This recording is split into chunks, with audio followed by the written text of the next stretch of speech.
Il y a un moment précis dans l'apprentissage d'une langue que presque tous les apprenants vivent. Au début, tout va vite. Chaque nouveau mot est une victoire. Chaque phrase comprise donne confiance. Tu avances, tu le sens, puis un jour, quelque chose change.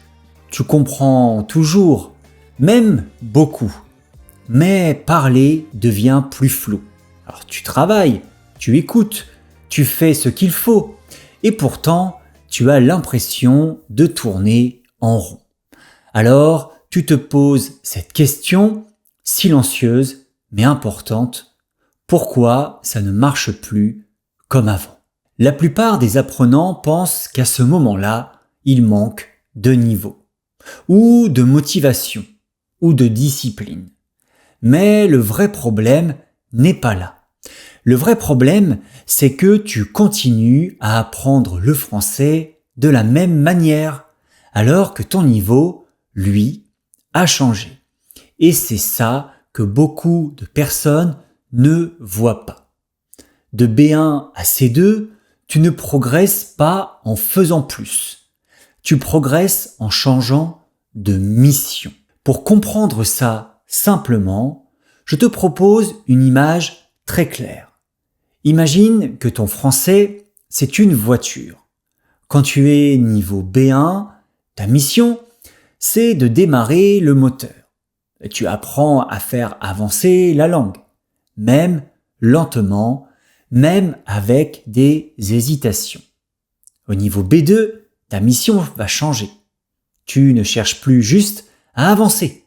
Tu apprends à rouler naturellement, sans caler, sans t'arrêter à chaque phrase. Au niveau C1, tu conduis déjà, mais maintenant, tu dois conduire avec précision. Choisir les bons mots, les bonnes structures, le bon ton. Et au niveau C2, tu ne conduis plus seulement correctement. Tu conduis avec style, avec contexte, avec nuance. Tu adaptes ta langue à la situation, aux personnes et à l'intention. Si tu continues à utiliser les techniques du niveau B1 alors que tu es déjà B2 ou C1, tu te fatigues, tu stagnes, tu doutes. Pas parce que tu es nul, mais parce que ta mission n'est plus la bonne. Et dans cet épisode, on va voir ensemble ce que tu dois vraiment travailler à chaque niveau. Ce que tu dois arrêter de faire et comment avancer sans te perdre ni t'épuiser. Juste avant de commencer à voir les différentes transitions de niveau, je veux te parler d'un outil que j'ai créé pour ce moment précis de ton apprentissage. Ça s'appelle le French quotidien.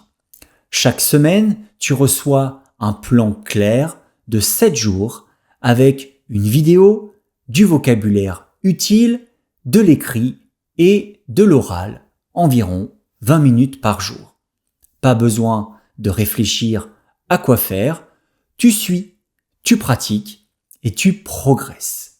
Si tu veux un cadre simple, régulier et motivant, le lien est dans la description.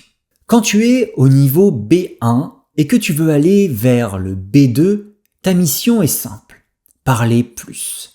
Pas parler mieux, parler plus. À ce niveau-là, ton objectif n'est pas d'être précis. Ton objectif, c'est la fluidité basique. Pouvoir parler sans t'arrêter toutes les 2 phrases. Pouvoir continuer même quand ce n'est pas parfait. Et pour ça, il faut comprendre une chose essentielle. À l'oral, on ne parle pas avec des mots isolés. On parle avec des blocs, des phrases toutes faites, des morceaux de langue que ton cerveau peut sortir sans réfléchir. C'est ça ta priorité au niveau B1 vers le B2. Construire une base de phrases utiles et les automatiser. Par exemple, au lieu de chercher tes mots À chaque fois, tu vas t'appuyer sur des phrases comme « Ce que je veux dire, c'est… En fait, du coup, je pense que…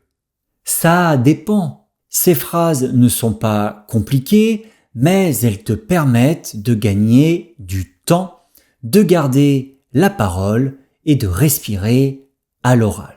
L'erreur la plus fréquente à ce niveau, c'est de faire l'inverse. Trop de grammaire, trop de règles, trop d'analyse et pas assez d'expression orale. Tu connais peut-être déjà beaucoup de structures, mais ton problème ici, ce n'est pas le savoir, c'est l'activation. Donc si tu veux passer de B1 à B2, tu dois accepter de faire des phrases simples, parfois maladroites, mais vivantes. La grammaire, tu l'as déjà en grande partie. Maintenant, elle doit sortir. À ce niveau, parler imparfaitement, c'est une victoire, parce que chaque phrase dite sans traduction est un pas de plus vers la fluidité. Une fois que tu arrives à parler sans trop bloquer, la question n'est plus « est-ce que je parle ?» mais « comment je parle ?» Quand tu arrives au niveau B2 et que tu veux aller vers le C1, ta mission change. Ici, il ne s'agit plus seulement de parler. Il s'agit de parler naturellement. Ton français fonctionne, les gens te comprennent bien, même très bien, mais souvent, quelque chose sonne encore un peu scolaire. Correct, certes, naturel, pas toujours. À ce niveau, ton objectif n'est plus la survie linguistique, c'est la nuance et la cohérence. Être capable d'enchaîner tes idées, de préciser ta pensée, de reformuler quand ce n'est pas clair et surtout d'exprimer une opinion sans rigidité. La priorité ici, ce sont les connecteurs, la reformulation et le discours. Ce sont eux qui donnent l'impression que tu penses vraiment en français. Par exemple, au lieu de dire simplement je ne suis pas d'accord, tu peux dire je vois ce que tu veux dire, mais… Au lieu de chercher une phrase parfaite, tu peux dire ce que j'essaie d'expliquer, c'est… Et parfois, pour être encore plus naturel, tu peux juste dire en vrai et continuer. Ces phrases ne sont pas là pour faire joli. Elles servent à gérer la conversation, à gagner du temps, à ajuster ton message, à montrer que tu es à l'aise avec la langue, même quand ton idée n'est pas encore totalement claire. L'erreur classique à ce niveau, c'est de rester coincé dans un français trop propre, trop rigide. Tu parles bien, mais tu parles comme un texte écrit, alors que le français parlé, c'est vivant. Il hésite, il précise, il corrige, il nuance. Passer de B2 à C1, c'est accepter cette imperfection, mais contrôler. C'est arrêter de vouloir parler parfaitement et commencer à parler juste. Et quand ton français devient naturel, une autre difficulté apparaît, beaucoup plus subtile. Quand tu arrives au niveau C1 et que tu vises le C2, ta mission change encore. Ici, il ne s'agit plus de parler avec fluidité, ni même naturel. Il s'agit d'être juste dans chaque situation, dire la bonne chose au bon moment, avec le bon ton. À ce niveau, ton objectif, c'est l'aisance et la pertinence. Tu comprends presque tout. Tu peux parler longtemps sans trop réfléchir. Mais parfois, un détail cloche. Un mot est un peu trop fort ou pas assez. Une phrase est correcte, mais elle ne correspond pas exactement à la situation. La priorité ici, c'est le registre, l'implicite et la culture. Comprendre ce que les Français disent vraiment, même quand ils ne le disent pas clairement. Par exemple, quand quelqu'un dit « c'est pas terrible », il ne fait pas souvent une description neutre. Il dit « en réalité, je n'aime pas ». Quand quelqu'un dit « on va voir », ce n'est pas toujours une promesse. Très souvent, ça veut dire « je ne promets rien ». À ce niveau, tu n'as pas besoin de mots trop rares ou compliqués. L'erreur classique, c'est justement de chercher à impressionner avec du vocabulaire difficile, alors que les francophones font l'inverse. Ils utilisent des mots simples, mais chargés de sens, adaptés au contexte, au moment, à la relation. Passer de C1 à C2, ce n'est pas ajouter plus de français, c'est affiner ton français. C'est comprendre ce qui est dit, ce qui est sous-entendu et ce qu'il vaut mieux ne pas dire. C'est là que ton français devient vraiment adulte, souple et profondément naturel. Maintenant, on va répondre à la vraie question. D'accord, tu as compris les différentes missions. Mais comment tu fais concrètement sans y passer 2 heures par jour, sans t'épuiser et sans tout compliquer? La réponse, c'est ce que j'appelle le raccourci réaliste. Une routine simple, faisable, durable. La routine 3-2-1. La première chose, 3 fois par semaine, une immersion authentique. 10 à 15 minutes, pas plus, tu écoutes du vrai français. Un podcast, une vidéo, un extrait de film.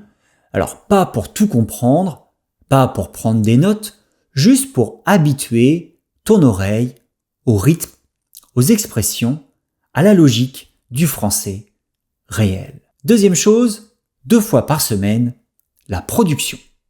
1 minute, top chrono. Tu parles à voix haute, tu t'enregistres, tu racontes ta journée, tu donnes ton avis, tu expliques une idée. Peu importe si ce n'est pas parfait, ce qui compte, c'est que le français sorte de ta tête et passe par ta bouche. Troisième chose, 1 fois par semaine, un feedback. Et ça, c'est souvent ce qui manque. Un professeur, un partenaire d'échange, une correction écrite, quelqu'un ou quelque chose qui te montre ce que tu fais bien. Et un seul point à améliorer, pas 10. Cette routine, elle fonctionne parce qu'elle respecte ton cerveau. Elle mélange exposition, action et ajustement. Pas de surcharge, pas de pression, juste une progression régulière, stable et intelligente. Et si tu fais ça pendant quelques semaines, tu vas sentir un changement très clair. Moins d'efforts, moins de blocage et surtout un français qui devient vraiment le tien. Et rappelle-toi une chose importante, progresser en français, ce n'est pas aller plus vite, c'est apprendre à regarder la langue autrement, au bon moment. Et comme le disait Marcel Proust, le véritable voyage de découverte ne consiste pas à chercher de nouveaux paysages, mais à avoir de nouveaux yeux. Continue, ta mission va changer et toi, tu vas avancer. Et si tu veux découvrir 400 mots de vocabulaire, 400 adjectifs pour parler encore mieux français, j'ai fait une vidéo qui te les présente. Je te mets le lien juste ici. Tu as juste à cliquer et on se retrouve dessus. À tout de suite.